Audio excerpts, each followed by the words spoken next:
Number 1 na, may Facebook Live pa. Ngunyan, may DCGB Live app na. O, ano pang pighahalat nindong mga paraan tabay? Download na!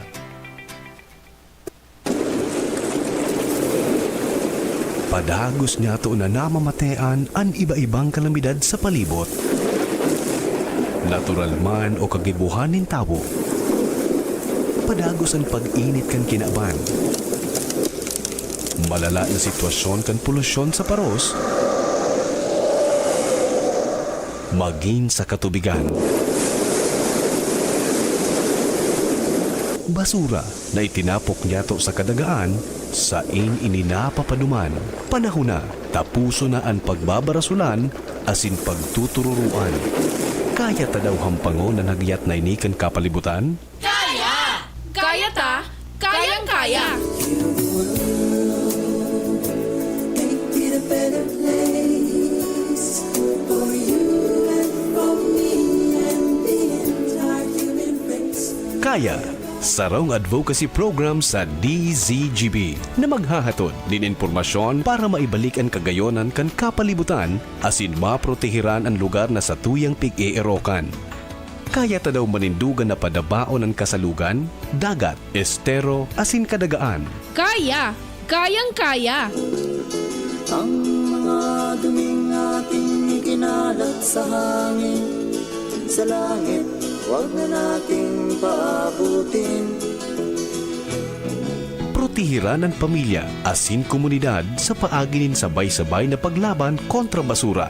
Sa mga eskwelahan, pribado asin panggobyernong opisina, iba-ibang organisasyon, barangay, munisipyo, syudad o maging sa probinsya. Marina, magsarabayan kita at amanon ang kinabanta. Kaya! Kayang-kaya! Tamang pagmanihar kan basura, punan niyato nin seryoso sa pamilya. Mag-segregate kita ning basura, asin gibuho na parte ini kan buhay ta. Kaya! Kayang-kaya! I see trees of green, red roses too. I see them bloom for me and you, and I think to myself, what a wonderful world. Kaya, ang programang ini, madadangog alas 2 ng hapon, kada Sabado. Hatod sa Indo, kan iba-ibang partner agencies asin kan DZGB. Ano? Kaya ta? Kaya! I see skies of blue and clouds of white. The bright blessed day, the dark sacred night. And I think to myself, what a wonderful world.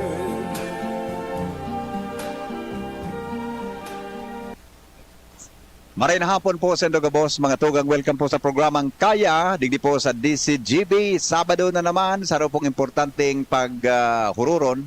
Ang sa tuya pong gigibuhon ngunyan para po matawan ng kamukigiya kung ano po ang dapat gibuhon para po matawan ng takimagakanigong proteksyon ang sa tuyang kapalibutan. Ang Kaya program, pinagprodusir po ang kan DCGB para po makahiras kita ki-informasyon kung paano niya ito mapipreserbar, ano po ang mga best practices, ano po ang mga pigigibo kan mga ahensya ng gobyerno, ano po ang mga existing laws na dapat niya itong maaraman para po mas lalong mapakinabangan nga sa tuya at tabi ng mga kababayan.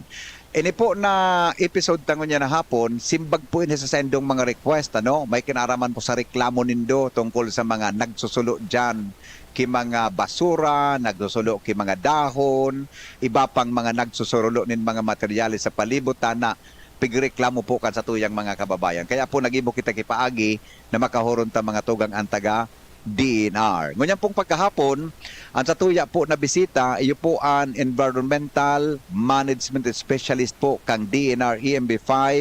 Saro po siyang chemical engineer, no? By profession. As in, graduate po siya, mga tugang sa Bicol University. Tayo talaga ang biyo, no? Kadakol na kan mga yaon sa, sa industriya. Dahil lang po sa naging produkto kan sinabi ng eskwelahan. Ang sa tuya, tabing magiging resource person ngunyan, may kinaraman mga tugang sa Clean Air Act. Iyo po si Engineer Paul Edward Acosta. Good afternoon po, Engineer Paul. Welcome po sa DCGB. Good afternoon po, sir. So, thank you po for having me and inviting our office po Yep. to this radio program, sir. Yes, thank you so much po. Mga tugang, primero siguro, mas maray pang aramon tango na kung ano po ang mandates kang EMB. Ano man ang gadpuan, tama, Engineer? Yes. Environmental Management Bureau. Pero sa kaaraman po kang gabo, saro po ini, tama ba? Saro siyang sanga kang DNR? Yes, sir. O taka ito kaya kapanahonan mo, Engineer, nasa field kami, igwa ka ito kay mga regional executive directors, tapos may mga sanga. Ngunyan po, ang head nindo is regional director man, director ang position Yes niya. po, sir. Bali po, sir, ang setup po kasi ng DNR, yun nga po, as you mentioned po kanina, Opo. marami po kaming bureaus. Okay. Though we have 2-line bureaus, which is EMB, Opo. kami po yun, and MGB. So, may sarili rin po kami mga mandates. Ayun. Yeah. Very good. So, with that po, mga tugag, ilingon tado po ini, dagugon tado po ini, ano man ang po ang trabaho kan DNR EMB?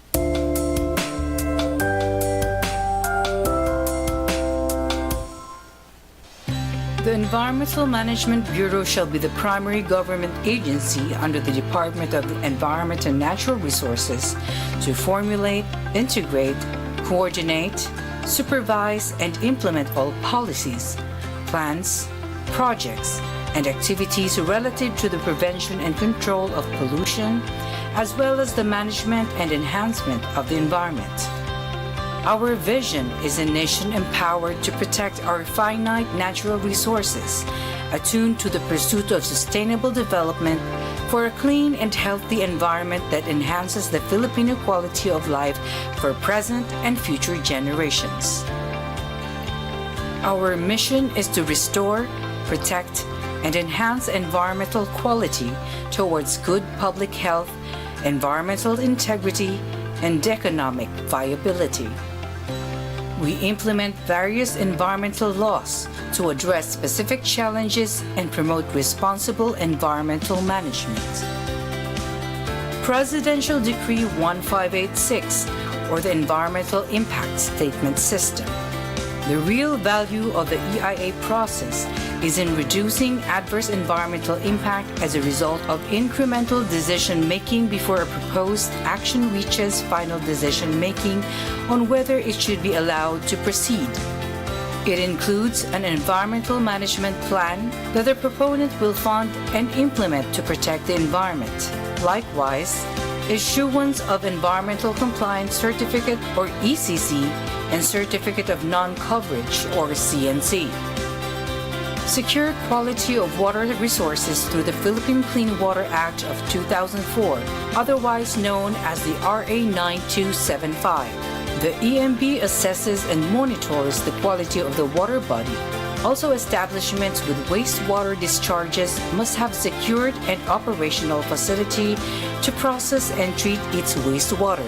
It includes the implementation of the Sagip Ilog program, Adapt an Estero Water Body Program, Water Quality Management Area Program, Recreational Water Body Monitoring Program, Industrial Wastewater Monitoring, Issuance of Wastewater Discharge Permit. Other projects relative to the implementation of RA 9275 or the Philippine Water Act of 2004. Improve air quality monitoring in major urban centers through RA 8749 or the Philippine Clean Air Act of 1999. This comprehensive air quality management policy and program aims to achieve and maintain healthy air for all Filipinos. It includes the implementation Bantay Tambutso program and Bantay Timenia program, issuance of permit to operate air. Other projects relative to the implementation of RA 8749 or the Philippine Clean Air Act of 1999. Effective management of toxic substances and hazardous waste through RA 6969 or the Toxic Chemicals and Hazardous Wastes and Nuclear Waste Control Act of 1990. This is to manage, control, and mitigate the impact of toxic chemicals and hazardous waste on the environment and human health. This is through monitoring firms' compliance with RA 6969 and issuing toxic substances, hazardous waste permits, and clearances. Improve management of solid waste through RA 9003 or the Ecological Solid Waste Management Act of 2000. This is the systematic administration of activities that provide segregation at source, segregated transportation, storage, transfer, processing, treatment, and disposal of solid waste and all other waste management activities that do not harm the environment. With this, the EMB assists LGUs in properly closing and rehabilitating open and controlled dump sites, technical and financial assistance to local government units, and other projects relative to the implementation of the Ecological Solid Waste Management Act of 2000. Aside from these, the office is committed to ensuring compliance with environmental regulations and fast-tracking the resolution of environmental cases. Our enforcement activities include issuing notices of violation, conducting technical conferences, and collaborating with the Pollution Adjudication Board.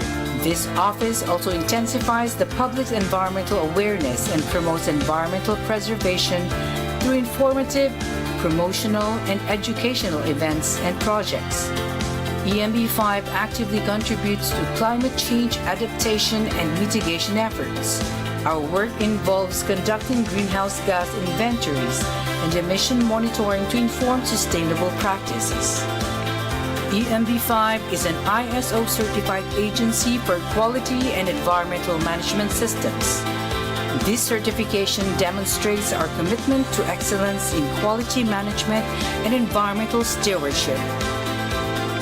A safe and healthy environment creates a sustainable, respectable, and conducive society. The Environmental Management Bureau and various stakeholders must work hand in hand to promote sustainable development through sound environmental management for present and future generations.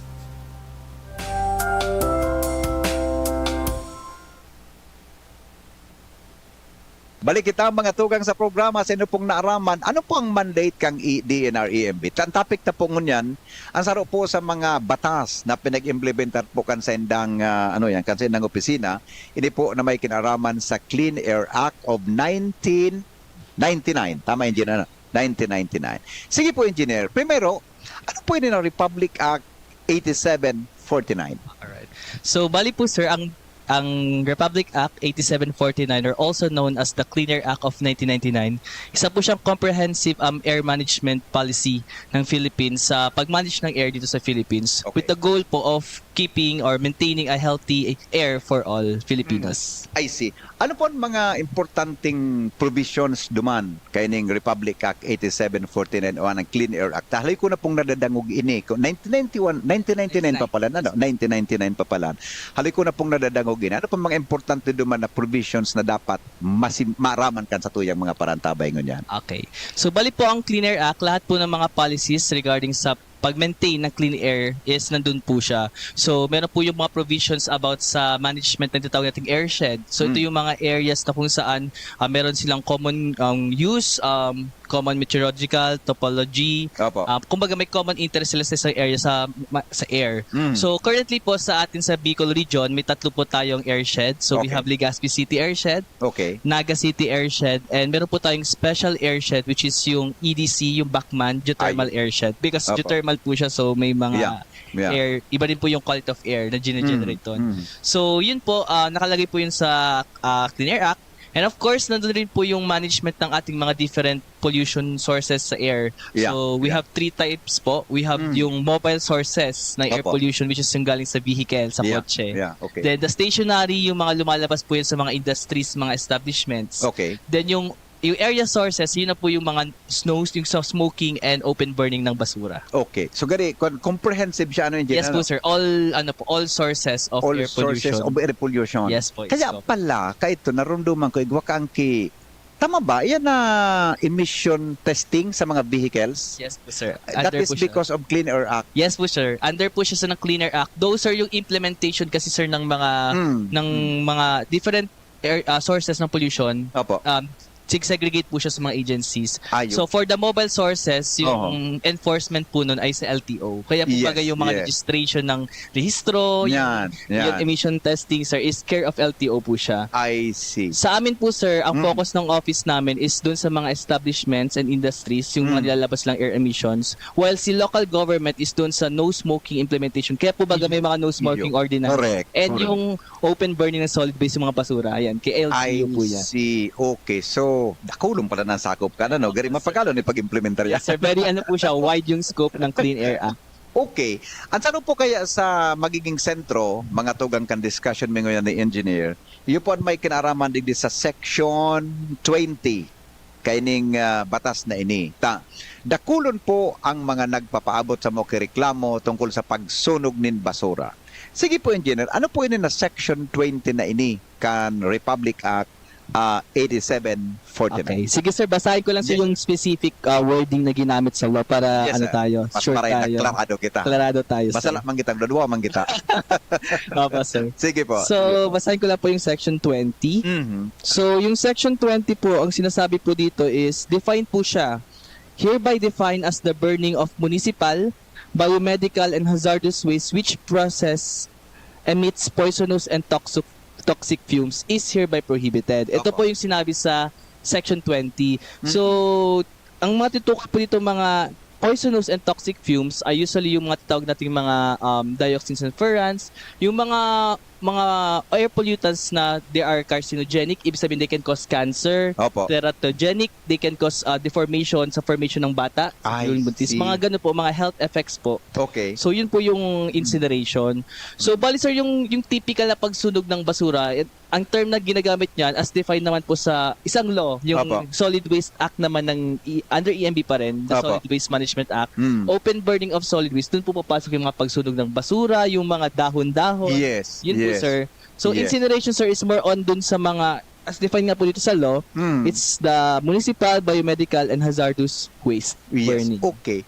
Mas magabat ito Yes po sir. Yan ang pag sinabing incineration, biological and hazardous waste. Pwede po, engineer, matawan mo kami, example kaya na taako kaya, nukod kami, kaming mga daimang kipakaaram sa chemical, chemical engineer yes, ka, yan na ngayon, sinulo sa plastic, sinulo sa goma, Siguro. di ba? Ano po ang gari mga example ka ng mga hazardous waste na yan na nakapalaman yan sa section 20 na yan in incineration po ngayon? Okay, sir. So bali po sir sa sa defined dito sa section 20 yung hazardous and biomedical waste. Opo. Ito po yung mga waste na defined naman doon sa isa naman na batas ng EMB, which is yung Toxic and Hazardous Waste Management Act. Okay. So okay. very wide po yung scope Interconnected, niyan, ano? sir. Yes po sir. Okay. Example siguro dito yung mga infectious waste. Okay. Ito yung mga basurang galing sa hospitals, yung mga syringe, yung mga sharps. Yeah. Yung mga treatment of that. Marami po sir, even yung mga, yun nga po, yung mga used containers containing toxic chemicals. Yan sir, very wide po yung scope ng hazardous waste. Ini pong mga burning of tires, di ba? Goma? Goma sir. Namamarong baga yan tabi? Yes po sir.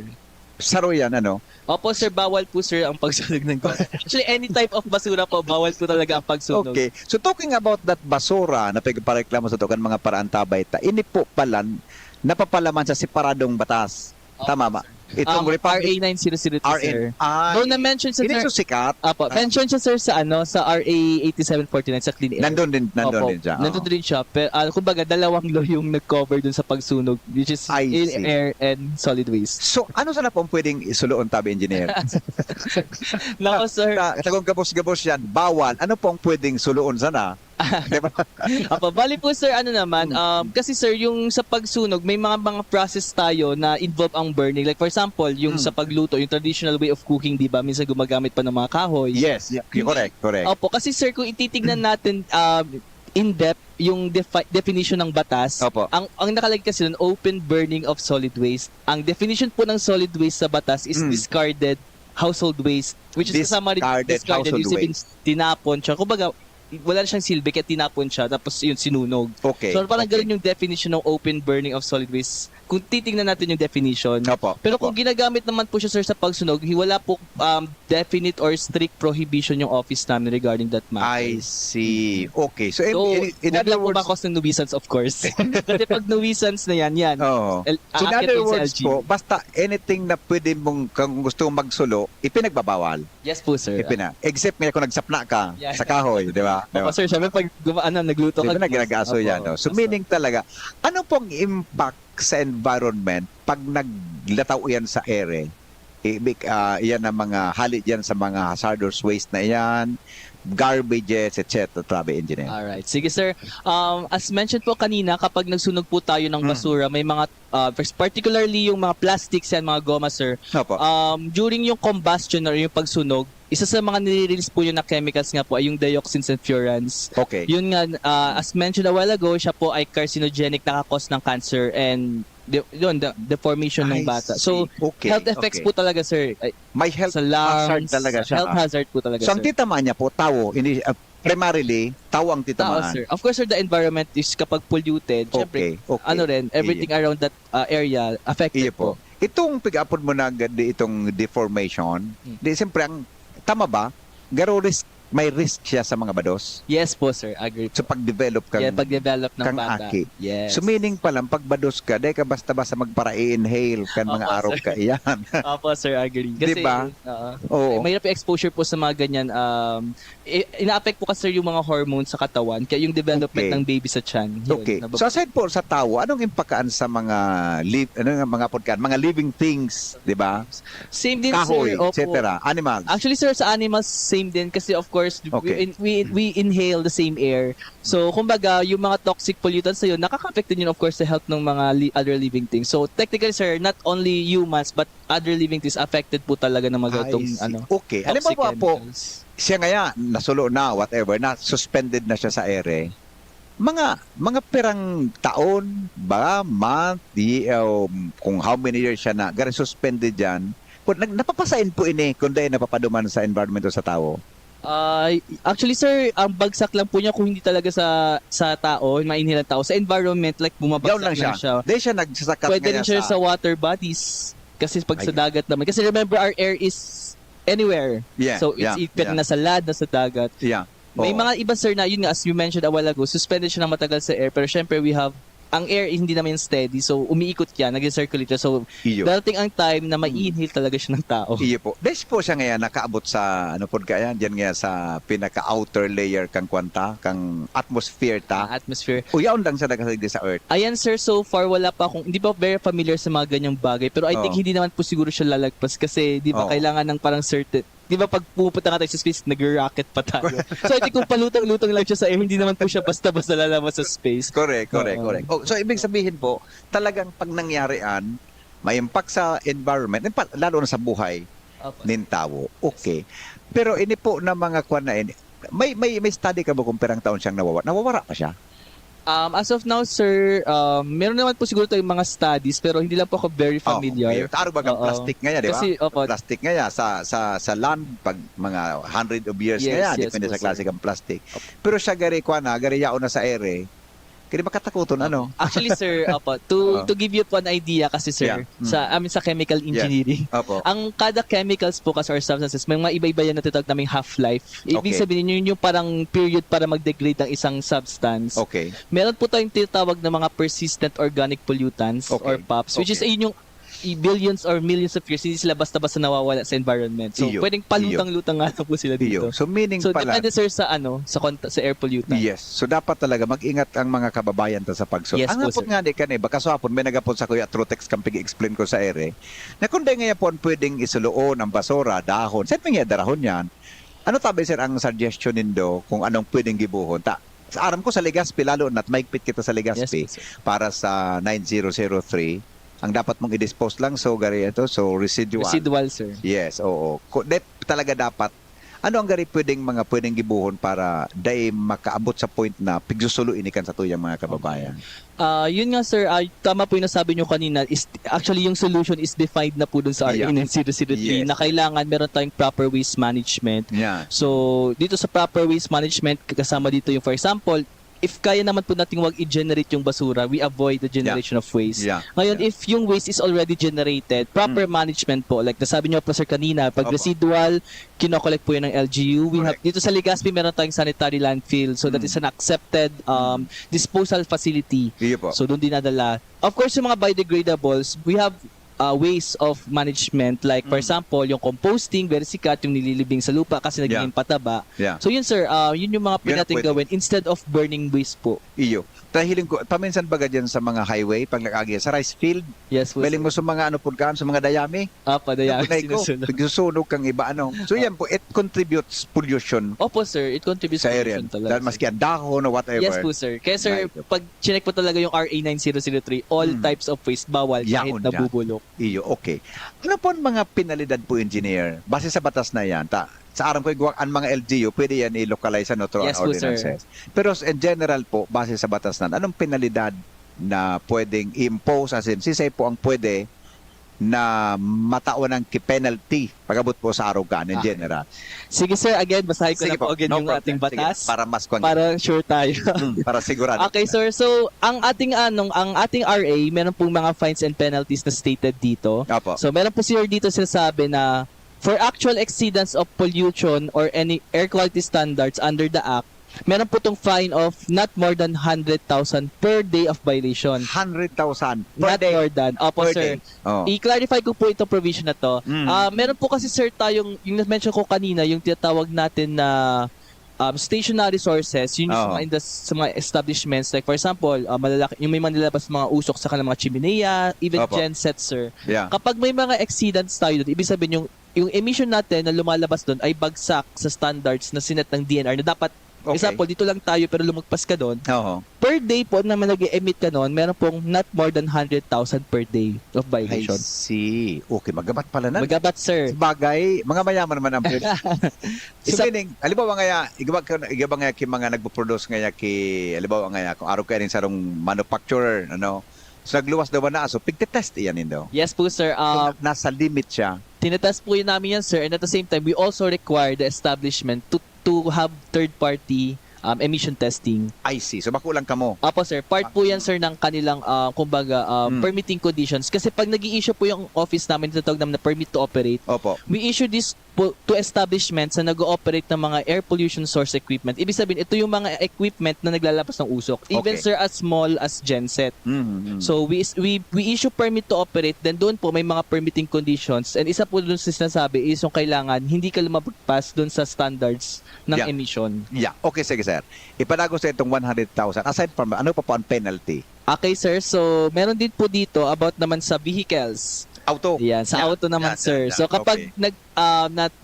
na-timingan kayo na nag-test ang LTO or kami, kasi minsan sir nag-assist din Yung- kami sa yung Bantay Kahit ang Tambucho. gamay, ano Parang ito? Bantay Tambucho. Smoke belching campaign? Yes, sir. Naramdaman So ko, Ted. nagkakaroon po kami ng surprise emission testing. Mhm. So kapag bumagsak po kayo doon, meron po nakalagay dito na fine of 1,000 pesos for first offense, Okay. second offense is 3,000, and third offense is 5,000, and must undergo pollution control management conducted by LTO. Okay. Yun okay. sir. Pero now sir, I'm not sure if ito'y tumaas na kasi sa amin sa office namin, Mm. tumaas na po yung ano namin eh. Dati 10,000 yung parang pinakamababa namin, ngayon 90,500 na kami. Wow. May inflation din sir sa penalty.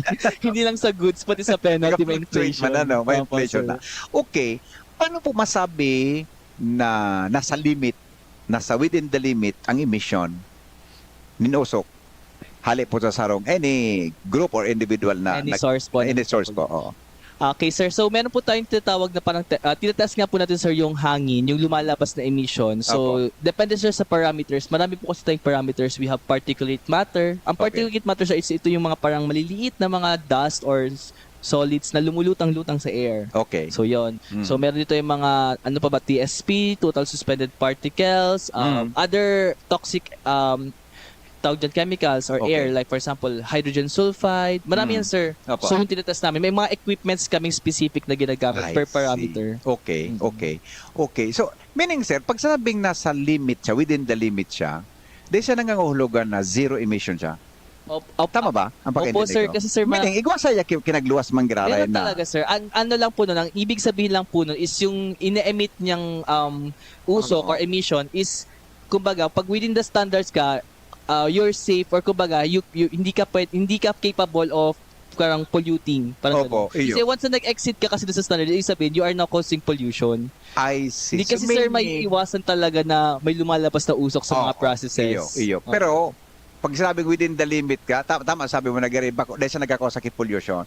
Pero pag nagkasarabay po ito, baka nakulununo lang nasa within the limit, is that possible na nakakontribute lugod sinda kay pollution tabi pag Possible pigsarabay rin yun mo? po, sir. Siguro, kaya po isa rin po yun sa ginagawa natin parang inventory. So, Ay. ang may mga ginagawa rin pa tayong inventory para i-check natin kapag yung ito bang area, may cluster to ng area ng maraming industry. So, check namin yung air quality kapag polluted na ba or hindi. Kasi factor din po yun. If I in see. case na medyo nakakausa siya ng pollution, of course, gagawa naman kami ng parang program or policy kung paano ba i-manage yung area yon. That's why meron po kaming mga airshed po. Yung parang within the area, may certain na-manage po nun. Yun Okay. po yung air quality management. Iyon. Medyo pa lang kung ano. Pero po yan, pwede ka mo magkanda kay Garimoto proprio investigation. Pag may nahiling ka mo, dapat kayo po ang complainant. Ano, sir, it varies naman, sir. From pwede kasi, sir, na for example, si office, nakita niya mismo, we can conduct on our own. Parang kumbaga, unahan na namin yung may ka-complete kasi mahirap baga din minsan yung may complete. So kung nakita na namin, we can do that. Opo. And meron din naman din po kami, sir, ng mga existing programs na continuous po talaga yung monitoring namin ng air. So actually, sir, sa lahat ng mga cities dito sa Bicol, we have Opo. installed air quality monitoring stations. Lahat ng cities. Lahat po ng cities sa buong Bicol. May installed po tayo. Oh, yan.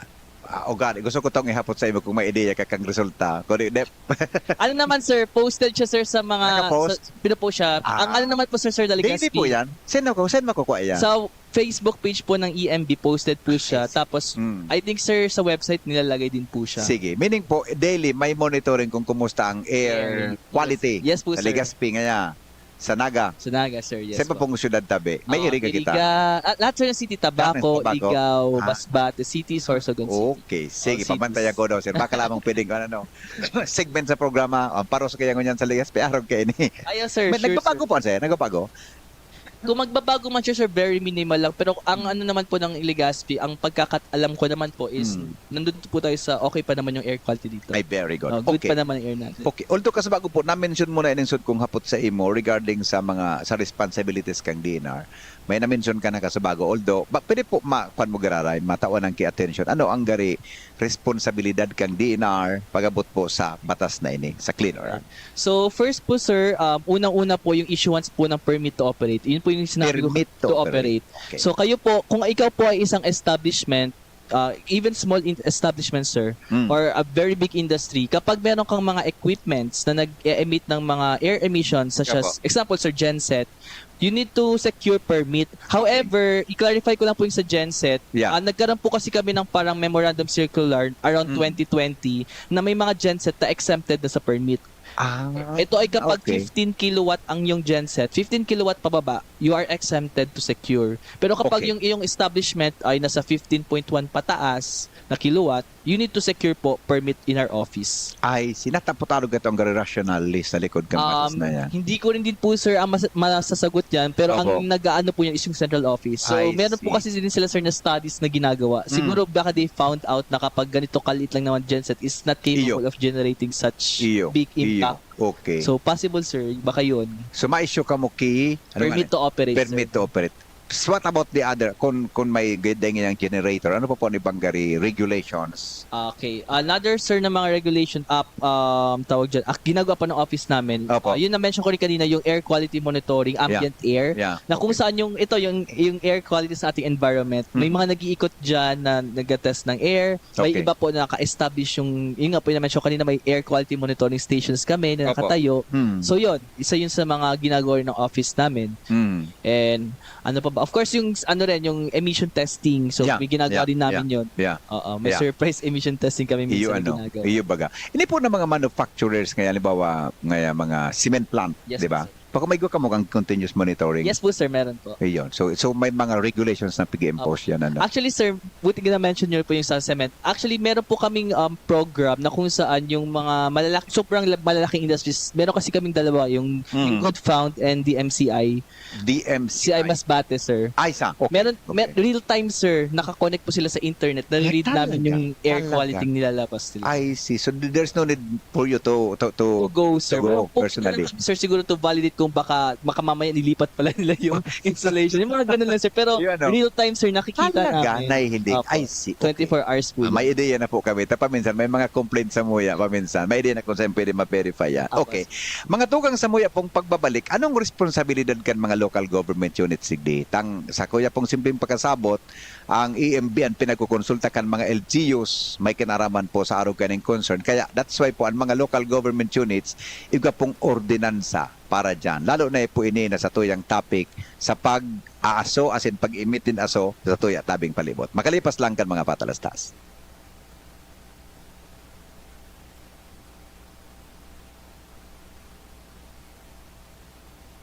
An oras hatod sa Indokang Liver Aid Silimarine Capsule. Liver Aid. It's liver or lover, boys.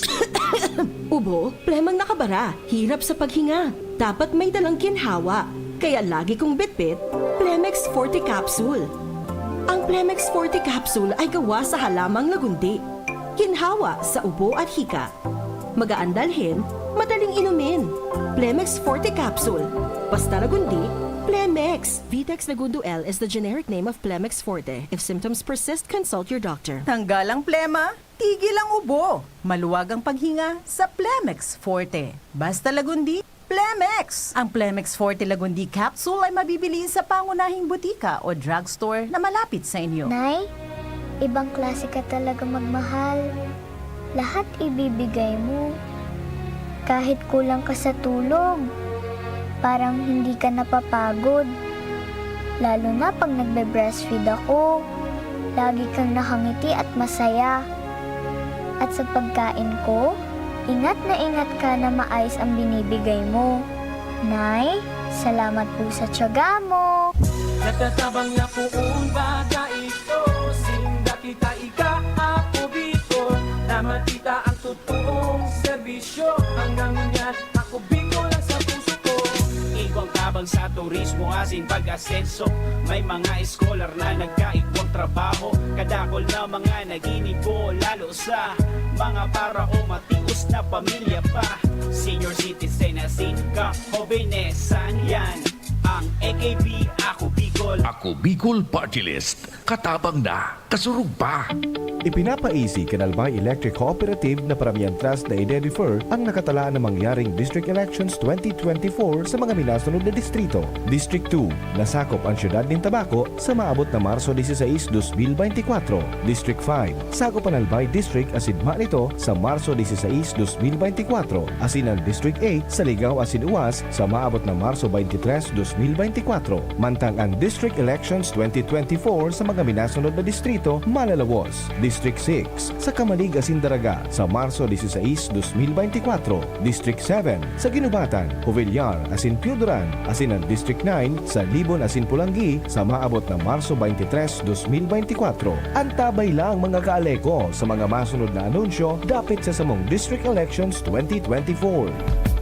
Nong Speed Shop, siguradong panalo ka dito. Nong Speed Shop, sigurado ang kita mo dito. Nong Speed Shop, Nong Speed Shop. Punta na kay Kuya Nong, tsak na presyong pangmasa dito. Saan ka na, dito ka na, maraming ang pagpipilian. Punta na kay Kuya Nong, tsak na walang pagsisisihan. Mga murang paninda dito na matatagpuan. Wag nang humanap ng iba dito, ang murang pamilihan. Ang daming choice kat ng manok na klarado ang papatok na siyang gustong lutuin ng ating yung mga cook.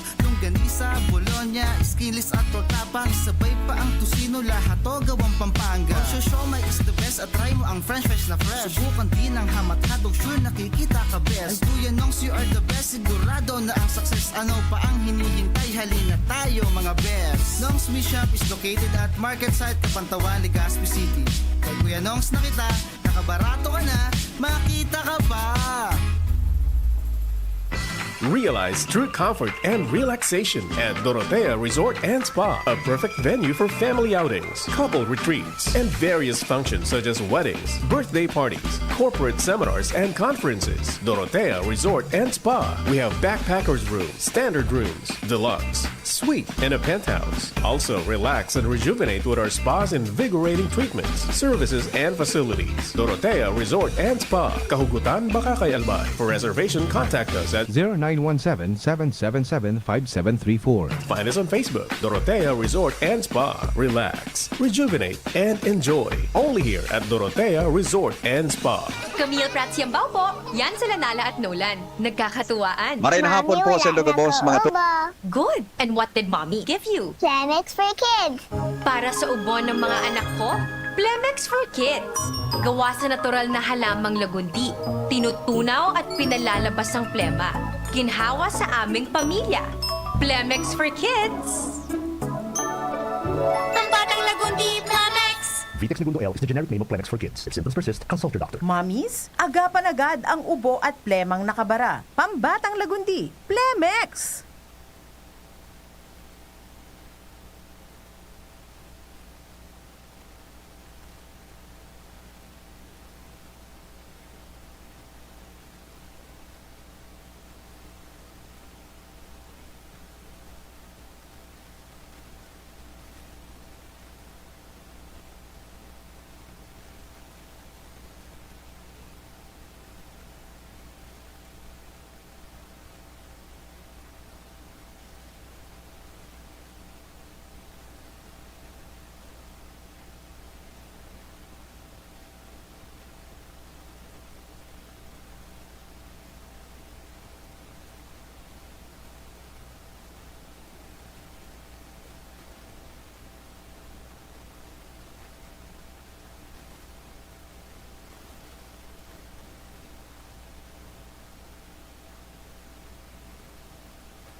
Is very good po in creating ordinances. Yeah. Just recently po, mayroon po tayong approved na smoke-free ordinance.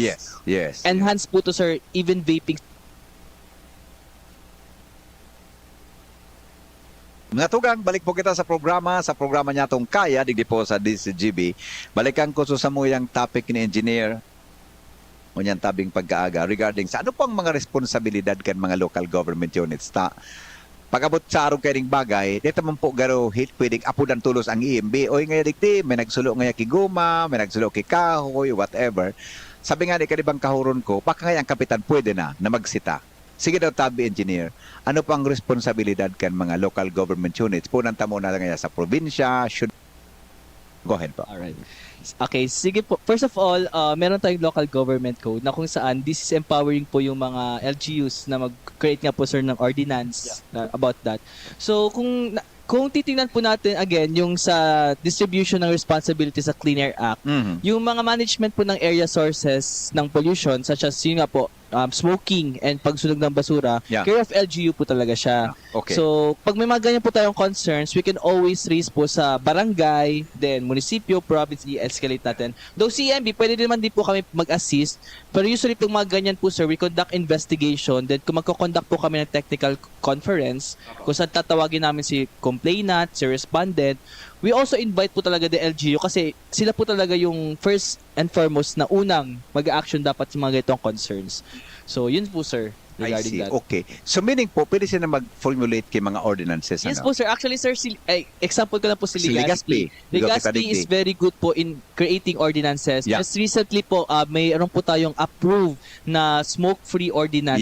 Yes. Enhance po to, sir. Even vaping sinabay na nila. Ay, wow. Okay. So meaning po, ang sendang penalty, dapat, tama ba? Pwedeng magsubra duman sa...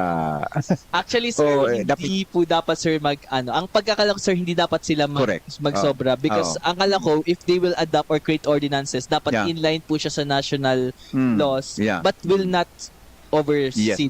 So meaning po, gari pag nag-impose kaan, ngaya, pwede mong gamiton so national. Araw kaya Yes po, sir, parang siya yung reference nga ng itong ordinance. 8749 Yes. or itong ordinance sa mismo kan lokal na gobyerno. Apo, sir. Pwede. Okay. What po sa barangay? Ta siyempre baga pag ginibuan kang probinsya ngaya, city or municipal ordinance, sakop ka ng barangay, no? Opo, sir. Pero po sa barangay, pwede silang magsadiriki ngaya barangay ordinance regarding Yes dyan? po, sir. Pwede po sila mag-create ng barangay ordinance. Actually, sir, nung time na ako po, before nasa air po kasi ako ngayon, pero before nasa solid waste ako, we assist po mga barangays na mag-create ng mga local barangay ordinance regarding sa management ng waste, which is usually in-included doon yung bawal magsulog ng basura. Oh, okay. So gari, medyo gari magayon sa barangay, tang penalty, mas sa baba.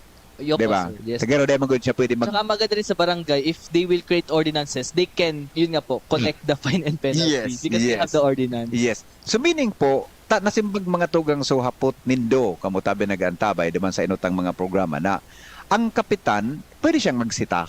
Yes po talaga. Diba? Totally, sir. Oo. Dahil naman kayo po, apudan ta si mayor, apudan ta si councilor, apudan ta mismo si director Abo, di ba? si regional executive director Melia para po i-report ang nasusulo. Meaning po, sa barangay, sa kapitan, igwa siyang poder para po papundo niyan o i-manage tabi ang sistema kang pollution na nangyari po sa barangay. Di ba, engineer? Yes po, sir. Tapos siguro, sir, pag if in case lang na talagang hindi na makaya ni Kapitan at his level, then saka natin escalate sa province, sa LGU, and you may also contact EMB. Oo. Okay. So meaning po pala, ang araw kayong problema, tabi, mga tugang, pwede siyang maksyon ng tulos sa lalong madaling panahon. Pwede, sir. Pwede nag-aso-aso dyan, no? Pwede kang doon ng kapitan. Dahil po pag-iwalon si kapitan, tapos si kapitan may otoridad para po sa araw kaya na bagay, tangani po na ma-maintain ta iyan na kalinigan sa tuyang palibot. Agree po. Okay. Now, ang sarap po digdi tabi ko ning engineer pag-abot sa isyu kang pagsurog ng kan mga basura. Pag may kalamidad baga, basta-basta na kuanin ako kolekta kan kuan. Hindi pa talaga napipiritan. Regardless kung ano po ang rason, gari pa ko sa excuse Opo, sir, hindi po dapat sa excuse. Kasi sir, kung check natin yung batas, wala po doon sinabi na pag special ganito, pwede magsunog. Talagang totally bawal po. Yeah. O yan po ang dapat tanda nindo, mga tugang Kaya po kita, na mga kababayan siguro po mas maray na hilingon ang bagay na ini, tangani po na mas masabutan na bakbako man gabo sa pigtatota kay kapitan ang responsibilidad, pero si kapitan may otoridad. Yes po. Para po digdi. Kung di kaya na kape, paabot sa munisipyo. Pero kung, di ba engineer, pag ang ibang mga LGU paminsan, dahil existing ordinance, di ba? Pag-abot sa ngayon, 9003, igwaman, pero di man masyadong na-impose, di ba? Ano po ang pwedeng gibuhon ka? Bako, kung di pa ako nasasala, garo ka mo may ang EMB ba? Or parang it was in EMB yata? Nagpaluwas ki warning sa mga LGUs? Okay, sir. Na dahil naka-impose kang... I think, sir, that's the ombudsman, sir. Yung correct. Ombudsman. Correct. Opo, Ombudsman. Oo. Opo, sir. Kasi parang stated din po talaga dun sa parang local government na kailangan they will implement yung mga laws na to, which is kasama si RA 9003. Yes. So yun, sir, si ombudsman po yung po nun. So meaning, pwedeng kasuhan. Di ba? Yes, pwede, sir. I think, sir, ganun nangyari talaga siya. Kung man kaming abogado na engineer, siya engineer, chemical engineer. Ako po bako, di ba akong pagkasabot ka? Pero sa simple ming pagkasabot, pag dahil ka nagsusunod sa batas, pwede kang kasuhan. Yes po, sir. Everyone naman, sir, regardless of politician or normal people, lahat naman po pwede kasuhan. Yes. Alright. So, sana po mga tugang klarado ang sa tuyang kamkabo sa nagdadangog ngunyan sa DCGB, na clarify mi po ini ha. Basta po, pag may nahiling na nagsusulo, regardless kung ano yan, tabi, pwede nindong paramon si kapitan. So local government unit, baka may ordinance po kayan, tabi, o kung darakulaon ng issues ta about air pollution, pollutants, na nariparo po nindo, di pwede kami nindong paramon, i-refer ta po sa EMB.